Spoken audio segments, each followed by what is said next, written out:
Ден на жалост во Австралија. Знамињата широм државата спуштени на половина копја по терористичкиот напад на познатата плажа Бонди. Бројот на загинати во нападот за време на прославата на еврејскиот празник Ханука се искачи на 15 лица, меѓу кои и едно 10-годишно девојче.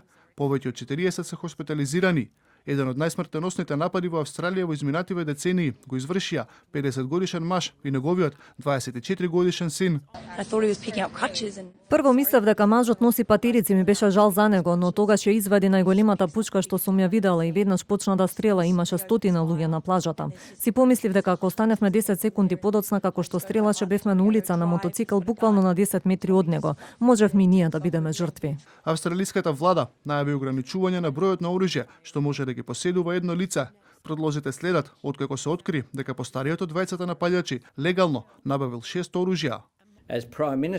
Владата е подготвена да преземе какви било мерки што се неопходни. Ова ја вклучува потребата од построги закони за оружје. Луѓето можат да се радикализираат со текот на времето.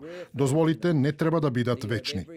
Во меѓувреме, Израелскиот национален совет за безбедност издаде ново предупредување, барајќи од израелците во странство да бидат повнимателни по нападот за време на прославите на Ханука во Сиднеј.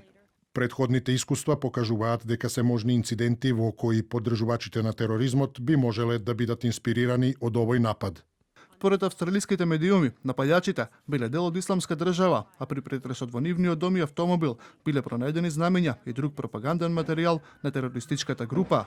Еден од нападачите од претходни бил познат на австралиските безбедносни служби. Во 2019 година бил под истрага поради можна поврзаност со терористички групи, но по направената проценка било утврдено дека нема индикации дека представува моментална закана или пак дека ќе се радикализира.